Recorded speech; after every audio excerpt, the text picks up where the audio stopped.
Que el Señor les bendiga grandemente. En esta oportunidad quiero compartir con ustedes una palabra poderosa de parte del Señor.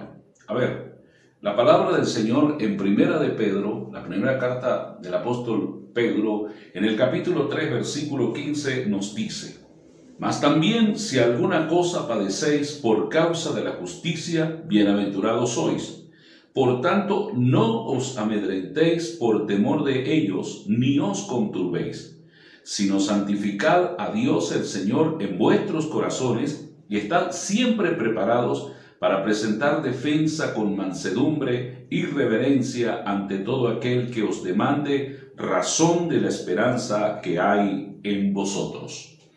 Este versículo, sobre todo el versículo 15 que acabamos de leer, es uno de los versículos más usados desde el punto de vista teológico para hablar acerca de la apología.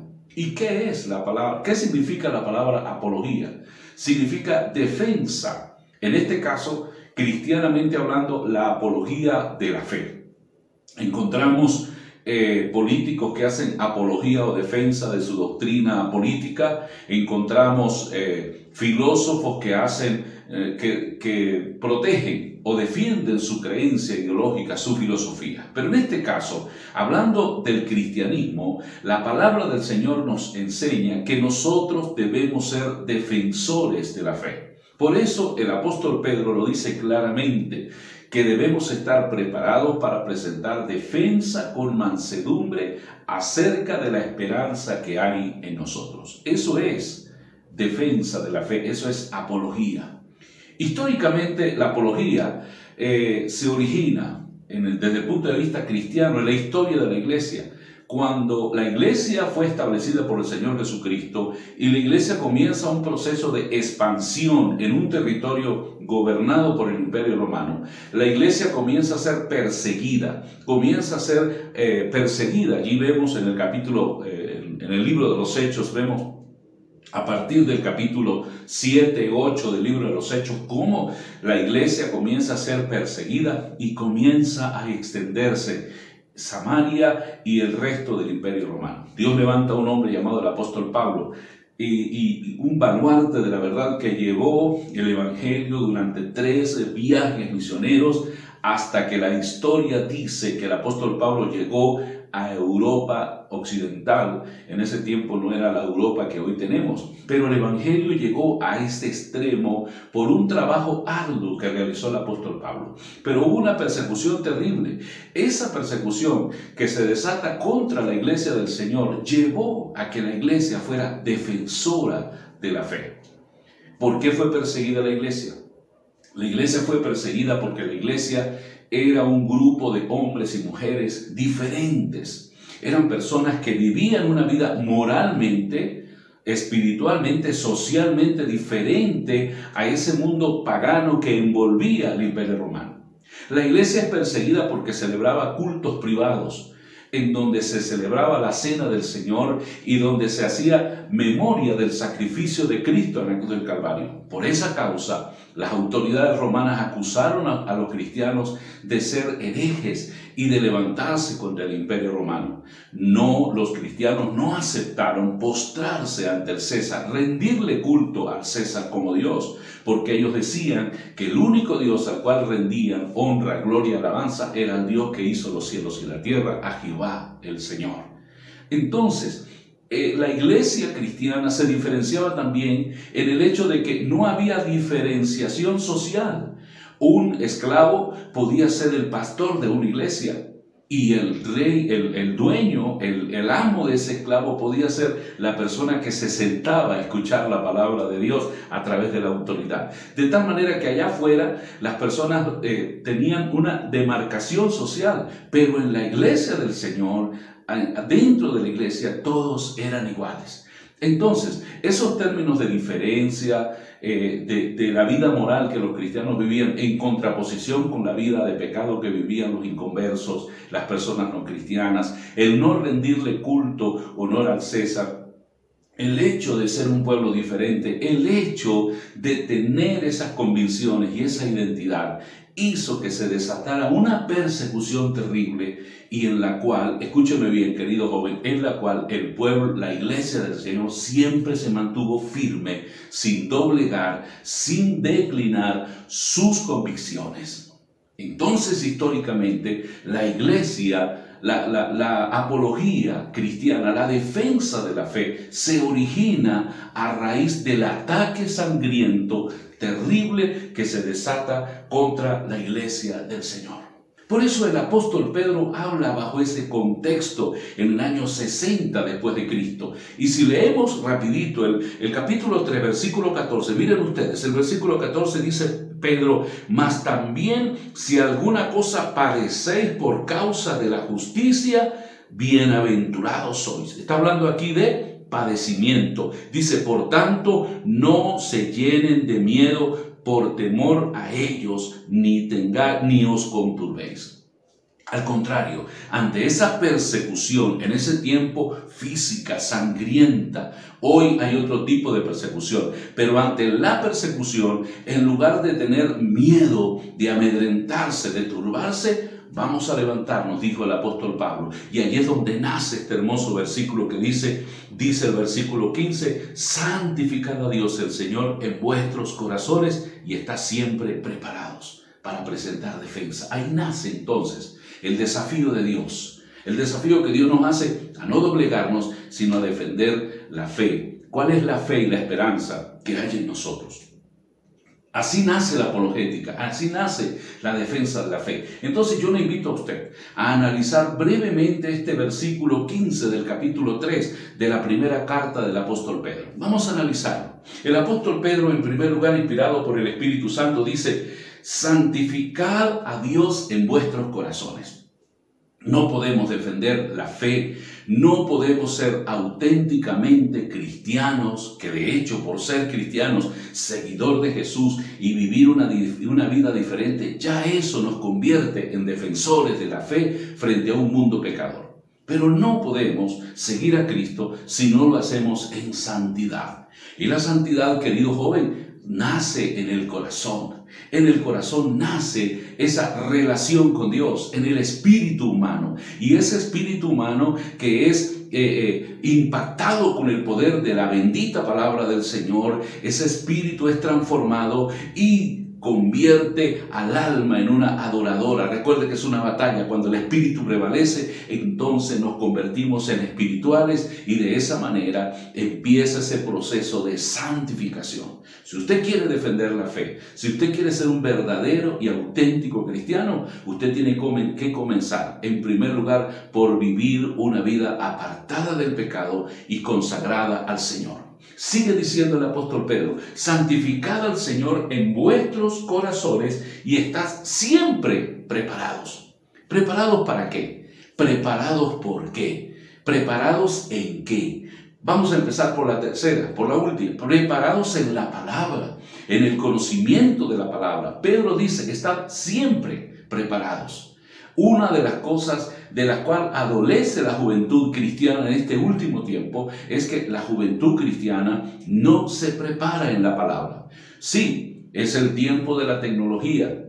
Nuestros jóvenes dominan la tecnología, dominan ciencias, dominan literatura, dominan muchas cosas que nos dejan a nosotros los más adultos sorprendidos. Pero hay algo de lo cual está careciendo nuestra juventud y es del conocimiento de la palabra del Señor. Cuando yo creí en el Señor en el año 1983, éramos 150 estudiantes del Instituto Bíblico Central de Barquisimeto. Y éramos en su mayoría jóvenes entre 19 y 24 años, óigase bien. Había en ese tiempo una sed, un deseo, un anhelo de conocer, de servir, de aprender de Cristo. Hoy, lamentablemente, mucha juventud está detrás de las emociones, detrás de las pasiones, detrás de los espectáculos, detrás de la nueva onda y han dejado a un lado el conocimiento de Dios. El Señor Jesucristo dice en su palabra: escudriñen las Escrituras, porque a vosotros os parece que en ellas tenéis la vida eterna y ellas son las que dan testimonio de mí. De tal manera que no podemos ser defensores de la fe si además de vivir una vida santa, no aprendemos a conocer la palabra de Dios. Qué fascinante es conocer la palabra. ¿Sabe? Yo tengo 38 años leyendo este hermoso libro, conociendo, y es infinito el conocimiento, maravilloso el conocimiento de Dios, que definitivamente tiene que prepararnos para presentar defensa. ¿De qué manera vamos a presentar defensa de la fe y de la esperanza que hay en nosotros? El apóstol Pedro arroja luz, sí señor, el versículo 15 del capítulo 3 de Primera de Pedro, que lo estamos definiendo, dice que debemos presentar defensa con mansedumbre y reverencia. Mire, esto es importante. Mansedumbre y reverencia. No nos vamos a convertir en pendencieros, en peleones, en disputadores carnales. No, debemos presentar defensa del Evangelio con humildad, con reverencia, con quietud, como lo hizo Jesús. Jesús, sin duda alguna, fue y ha sido el personaje más humilde, más manso, pero también de mayor autoridad que ha habido sobre la faz de la tierra. Jesucristo dijo verdades poderosas que quedaron grabadas y escritas en nuestros corazones y en la Biblia, que nos sirven de referencia a nosotros para que sepamos cómo responder. Es impresionante cómo Jesús, ante todo aquel que demandaba, le exigía que respondiera preguntas, el Señor se las respondía sin perder. No perdió una, todas las supo responder. Así que Dios nos da esa autoridad, pero también nos da esa sabiduría, esa humildad para que sepamos responder. Esteban fue otro que desafió a esos judíos que querían apedrearlo y que tenían piedras en las manos, que lo sacaron fuera de la ciudad. Eso está en el libro de los Hechos, capítulo 7. Lo sacaron fuera de la ciudad para apedrearlo, y los que morían apedreados eran las personas que habían infringido la ley, los que habían adulterado y los que eran causantes de crímenes, los que habían causado o habían cometido crímenes graves. Esteban, siendo un inocente, fue llevado fuera de la ciudad, pero él les predicó un mensaje expositivo, glorioso, maravilloso, y él sabía que iba a morir, pero la Biblia dice que ellos miraron en él el rostro de un ángel y se tapaban los oídos para no seguir escuchando la voz de este primer mártir de la iglesia del Señor. El apóstol, el gran hombre llamado Esteban, que fue un diácono de la iglesia primitiva, fue un defensor de la fe hasta morir. Sigue diciendo el versículo 15 del capítulo 3 del Primera de Pedro: debemos presentar defensa con mansedumbre y reverencia ante todo aquel que nos demande razón de la fe y de la esperanza que hay en nosotros. Repito, ante todo aquel que os demande razón de la esperanza que hay en vosotros. Hay unas palabras claves aquí, muy rapidito las vamos a definir. La primera, hay una demanda, hay una exigencia. El vecino que toca la puerta de tu casa quiere saber en quién crees. El profesor del aula, en la universidad, en el liceo, te pregunta, sabe que eres cristiano y en algún momento te va a retar. El amigo, el compañero de clase, el compañero de trabajo, el compañero de faena, de vez en cuando te va a sorprender y te va a decir, te va a exigir que respondas en quién crees tú. Escúcheme, querido joven, no puede haber identidad si no hay conocimiento. Tenemos que aprender a manejar, a conocer las Sagradas Escrituras. Cuando uno conoce el camino de Jesús, eso le proporciona a uno identidad. Y la identidad no es otra cosa sino sentido de pertenencia. Pertenecemos a algo y el sentido de pertenencia produce en nosotros un celo para defender lo que creemos y lo que seguimos. Aquí está el signo de la Vinotinto. ¿Cuántas personas defienden a la Vinotinto aunque esté perdiendo, aunque esté en el último en la última posición de las eliminatorias, y posiblemente el equipo de fútbol, de béisbol, el cual tú sigues, está muy mal parado en la tabla de clasificación, pero tú tienes un sentido de pertenencia. ¿Cuántos jóvenes hay que tienen ese sentido de pertenencia y esa identidad por un equipo de fútbol, por un equipo de béisbol, por un partido político, por cualquier cosa? Pero no tienen convicción, no tienen identidad con lo que es el cristianismo. Así que vamos en el nombre de Jesús a reflejar la vida de Cristo en nosotros. Vamos a enamorarnos de la fe, vamos a sentirnos identificados con lo que creemos. Hay una demanda. El mundo está exigiendo que la iglesia, que los cristianos, y en este caso que la juventud cristiana en Venezuela, abra su boca, levante su voz y diga en quién creemos. Muchos lo están haciendo, los brujos lo están haciendo, las falsas doctrinas lo están haciendo. Nosotros tenemos que despertar porque hay una demanda, hay una necesidad. El mundo necesita, querido joven, que tú y yo le digamos, escuche bien, razones. Las razones son evidencias lógicas. El versículo dice claramente la última parte, dice que el que demande razón de la esperanza que hay en vosotros. ¿En qué se basa usted para decir que Cristo viene? ¿En qué se basa usted para decir que Cristo salva? ¿En qué se basa usted para decir que Cristo es el camino? Si a usted le preguntan cualquiera de estas cosas, o preguntas más profundas, o le preguntan, por ejemplo, ¿por qué si Dios es bueno, por qué hay tanta maldad? Usted no puede, querido joven, remitir esa demanda o pregunta a su pastor. Usted tiene que prepararse. Por eso la palabra dice, estar siempre preparados en la palabra. Nuestra organización Asamblea de Dios, por la gracia de Dios, tiene fundamentos sólidos que son las 16 doctrinas fundamentales. Tiene un trabajo de educación desde el principio hasta institutos bíblicos en toda la geografía nacional. Ya no nos limitamos a un solo instituto, tenemos muchas extensiones en toda Venezuela. Usted tiene la oportunidad entonces de acudir, de acercarse a su pastor y decirle: pastor, yo quiero volver a recibir la doctrina, no me he bautizado, me quiero bautizar, quiero ingresar a la escuela de líderes de la iglesia, a la escuela de capacitación. Si Dios me está llamando, quiero prepararme en un instituto bíblico de las Asambleas de Dios y quiero llenarme del conocimiento, porque hay que defender la fe, hay que defender la palabra del Señor, la esperanza que hay en nosotros. Estamos viviendo en un mundo donde prácticamente no hay esperanza. Los científicos dicen que la capa de ozono, su deterioro es irreversible.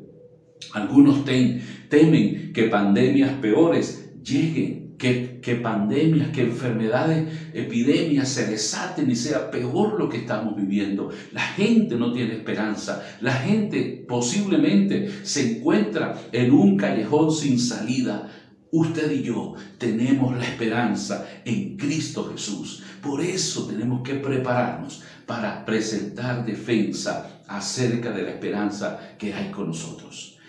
Tenemos que hacerlo como lo hizo el gran apóstol Pablo. Y hay un ejemplo poderoso en la Biblia de lo que significa la defensa del Evangelio, la defensa de la fe. Y nos remontamos al capítulo 17 del libro de los Hechos. Sí, Señor.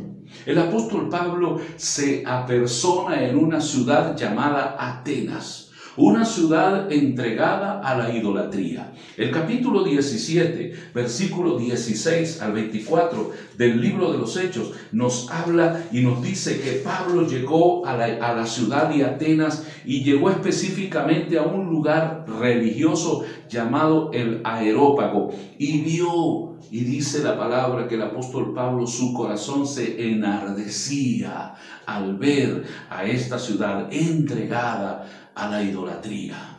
Y era tanto el ambiente idolátrico y pagano que había en la ciudad de Atenas que el apóstol Pablo, aleluya, no pudo callar, aunque su corazón se enardecía, aunque su corazón se llenaba de celo, se llenaba de compasión, se llenaba de tristeza al ver a una ciudad como esta en esta situación. El apóstol Pablo fue invitado para que hablara y él dijo: en todo observo que sois muy religiosos, puesto que en todos los lugares, los rincones donde hay dioses, he visto una inscripción que dice el Dios no conocido. Pablo pudo haberles dicho idólatras, pudo haberles enviado un juicio de condenación, pudo haber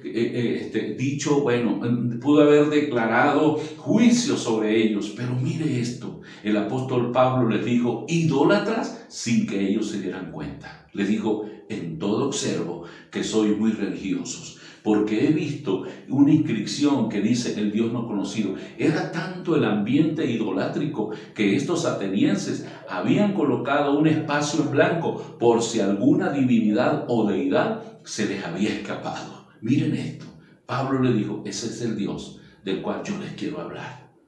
Posiblemente los teólogos de este tiempo o teólogos de ese tiempo dirían, pero ¿qué le pasa a Pablo? ¿Por qué está hablándole de ese Dios? Bueno, ese es el Dios que ellos no conocían, el Dios que hizo los cielos y la tierra, el Dios por el cual nos movemos, somos y subsistimos. El apóstol Pablo estableció un punto de contacto con estos oyentes atenienses e idólatras y les dijo, en ese Dios del cual yo les hablo, que ustedes dicen que no le conocen, pero que les quiero hablar, dice, por él nos movemos y somos, como algunos de nuestros propios poetas han dicho, linaje suyo somos. Cuando Pablo habla en ese término y cita a uno de los poetas de ellos se sintieron familiarizados y dijeron, este no es otro tirapiedras, este es un hombre que sabe lo que está diciendo, nos interesa. Y cuando ellos se acercaron, entonces Pablo, después que lanza la red, les habla del Dios no conocido, que hizo los cielos y la tierra, que no habita en templos hechos por manos de hombre, que no necesita llenar un espacio físico, porque Él lo llena todo, del Dios que envió a su Hijo para morir en la cruz del Calvario, el Dios que estableció un juicio, aleluya, el Dios manifestado en Cristo, el Dios hecho carne. Cuando Pablo les presenta el mensaje que tiene que presentarse, y les habla específicamente de la resurrección, dijeron, nos habla después, ahorita no te vamos a escuchar. Pero Pablo presentó la verdad con sabiduría, con mucha mansedumbre, pero también con mucha autoridad. Querido joven, te he citado solamente este pequeño ejemplo, pero la Biblia está llena de muchos ejemplos de hombres que tuvieron valor, que tuvieron valentía, que tuvieron autoridad de parte del Señor. Se prepararon en Dios para presentar defensa. Yo te reto en el nombre de Jesús, te invito en el nombre de Jesucristo a que te prepares, a que tengas un encuentro real con esta palabra, con las Sagradas Escrituras, en oración, en comunión. Allí se te dirá lo que debes hacer y lo que debes decir. Venezuela necesita ministros jóvenes, ministros capacitados, ministros llenos del poder del Espíritu Santo, porque la generación que está liderando la obra del Señor en Venezuela, posiblemente en algún tiempo ya no estaremos, pero Dios necesita un remanente fiel, jóvenes con identidad, con conocimiento, con sentido de pertenencia, que asuman el liderazgo de la obra del Señor en Venezuela hasta que Cristo venga. ¿Estás dispuesto? Allí donde estás, yo te invito a que inclines tu rostro y oremos al Señor. Gracias, Señor, por esta oportunidad que nos das, no solamente de conocerte, no solamente de tener una experiencia de transformación y cambio. Oh Señor, que nuestra vida pueda evidenciar la existencia de un Dios maravilloso y de un plan redentor. Que la gente, curiosamente, interesadamente, se acerque a nosotros y nos pregunte en quién crees, por qué eres diferente. Y nosotros, preparados, podamos responder y decirles, Cristo hizo una obra poderosa en mi vida. Y podamos persuadir a los hombres y llevarles al conocimiento de Dios. Gracias, Señor, porque somos llamados a defender la fe en medio de una sociedad contraria a ti, una sociedad que te ha dado la espalda, una sociedad materialista, incrédula, una sociedad que le ha dicho sí a la inmoralidad, que le ha abierto sus corazones al modernismo y a prácticas inmorales. Señor, somos llamados a ser diferentes, pero también somos llamados a hablar la palabra de Dios. Gracias, Jesús, en el nombre de nuestro Señor Jesucristo, por tu presencia, Señor. Amén y amén.